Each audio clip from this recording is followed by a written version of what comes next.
अस्सलाम वालेकुम। आज बनाएंगे मक्खन मलाई की तरह सॉफ्ट एकदम मुंह में घुल जाने वाले चिकन कोफ्ता बनाने की रेसिपी। बहुत ही आसान तरीके से इसको बनाएंगे, कुछ ख़ास टिप्स एंड ट्रिक्स के साथ, जिससे आपके कोफ्ते बहुत ही सॉफ्ट जूसी बनेंगे और ना ही मसाले में ये टूटेंगे। घर के बेसिक मसालों से ये मज़ेदार से चिकन कोफ्ता बनाकर तैयार करेंगे। तो चलिए रेसिपी शुरू करते हैं। चिकन कोफ्ता बनाने के लिए मैंने यहाँ पर 800 ग्राम चिकन का कीमा लिया है। सबसे पहले एक ख़ास टिप इसकी ये है कोफ्ता बनाने की। सबसे पहले आपने गोश्त को धोकर पहले आपने इसको ड्राई कर लेना है। इसके बाद आपने इसका बिल्कुल बारीक कीमा बना लेना है। 2 मुट्ठी है हरा धनिया, 8 से 10 अदद हरी मिर्चें और लहसुन के जवे 4 अदद। इसको आप चॉपर में चॉप करके इसका पानी निचोड़ लें। यहाँ पर मीडियम साइज़ के 4 अदद प्याज थे, इनको भी मैंने चॉपर में बिल्कुल बारीक चॉप करके ना इसका भी पानी निचोड़ लिया था। कोफ्ते बनाने के लिए ना तो कीमे में पानी हो और जितनी भी इसमें सब्जियां डालेंगे इसमें भी पानी बिल्कुल भी नहीं होना चाहिए, तभी आपके परफेक्ट कोफ्ते बनकर तैयार होंगे। सबसे पहले इसमें डाल देंगे चॉप किए हुए प्याज, इसके साथ ही डाल देंगे हरा धनिया, हरी मिर्चें, लहसुन का मिक्सचर। ये डालने के बाद अब इसके अंदर हम मसाले शामिल कर देंगे। तो जायके के हिसाब से तकरीबन 1 से 1.5 चम्मच डाल देंगे नमक, 1 चम्मच पिसी हुई लाल मिर्च, इसके साथ ही 1 चम्मच हल्दी पाउडर डाल देंगे अच्छे से कलर के लिए, आधी चम्मच पिसी हुई काली मिर्च और 1 से 1.5 चम्मच धनिया पाउडर, 1 चम्मच पिसा हुआ गरम मसाला डाल देंगे इसके अंदर। दरमियान में इस तरह से जगह बनाकर 1 अदद अंडा इसमें डाल देंगे। अब ये डालने के बाद अब हाथों की मदद से आपने कीमे को बहुत अच्छे से तकरीबन 4 से 5 मिनट के लिए अच्छे से मिक्स कर लेना है, ताकि कीमे के अंदर तमाम मसालों के, सब्जियों के फ्लेवर चले जाएँ।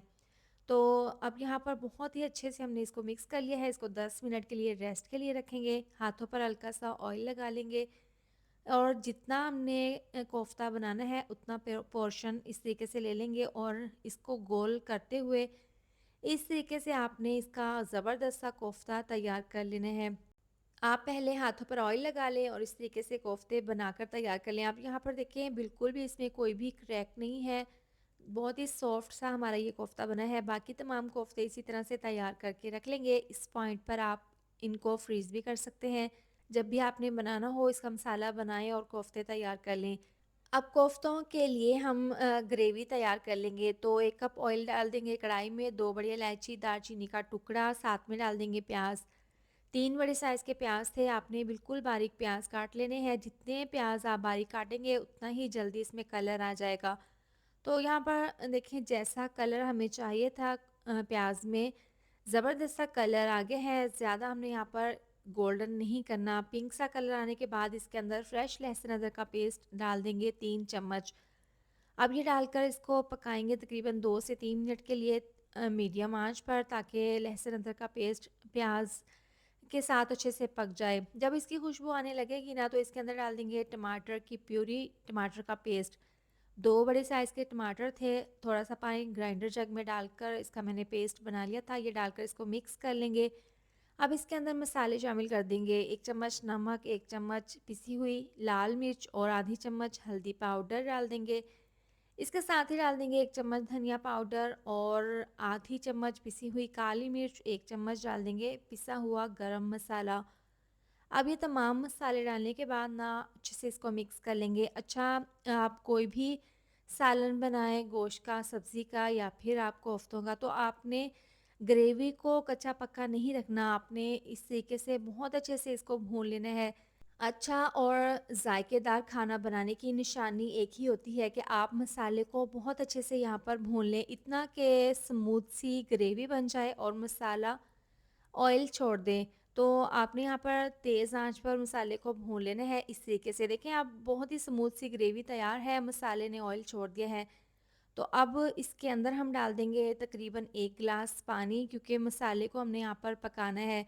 तो पानी डालने के बाद इसको पकने के लिए रखेंगे, ताकि इसमें पानी में उबाल आ जाए और यहाँ पर जो हमने कोफ्ते बनाए थे वो तमाम कोफ्ते उबलते हुए पानी में, यानी कि मसाले के पानी में इस तरीके से डाल देंगे। और आपने इस तरह से डालने के बाद ना इसको कवर कर देना है मीडियम आंच पर और तकरीबन 4 से 5 मिनट के लिए इसको पकने के लिए रख देना है। आपने तकरीबन 5 मिनट तक इनको बिल्कुल भी नहीं हिलाना। तो यहाँ पर देखिए 5 मिनट के बाद बहुत अच्छे से हमारे मीडियम आँच पर कोफ्ते बन रहे हैं और देखिए ढक्कन के ऊपर आपको स्टीम नज़र आ रही है। तो अब ढक्कन को हटाकर हल्के हाथों से इसको इस तरीके से मिक्स कर लेंगे। देखिए अब बहुत अच्छे से कोफ्ते हमारे तैयार हैं।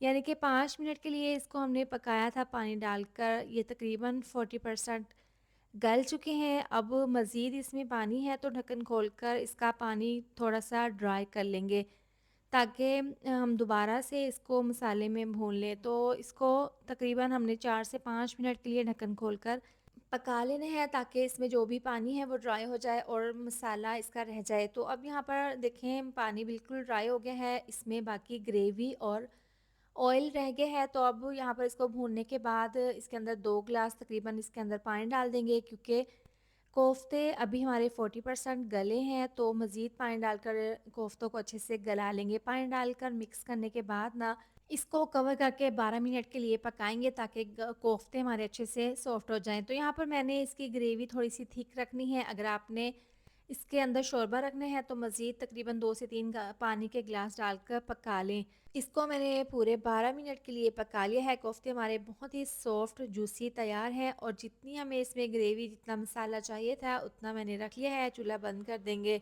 इसके बाद बारीक कटा हुआ धनिया और इस तरह से हरी मिर्ची कट लगाकर इसके अंदर डाल दें। इससे बहुत अच्छी सी खुशबू और जायका आएगा। तो माशाल्लाह से मैं यहाँ पर आपको क्लोज़ कर कर दिखा देती हूँ। देखें कोफ्ते हमारे बिल्कुल भी टूटे नहीं हैं और बहुत ही सॉफ्ट जूसी एकदम मुँह में घुल जाने वाले ये बने हैं। तो आप मेरे तरीके से ये चिकन कोफ्ता बनाएँ। यकीन करें बहुत ही सॉफ्ट बनेंगे आपके चिकन कोफ्ता और जायके में तो इसका कोई जवाब ही नहीं। तो आप मेरे तरीके से ज़रूर ट्राई करें और अपना फ़ीडबैक ज़रूर दें कि आपको मेरी ये चिकन कोफ्ता की रेसिपी कैसी लगी है। इसके साथ ही वीडियो अच्छी लगी हो तो लाइक, शेयर, सब्सक्राइब कर दें। मिलते हैं नेक्स्ट वीडियो में। अपना बहुत सारा ख़्याल रखें। अल्लाह हाफ़िज़।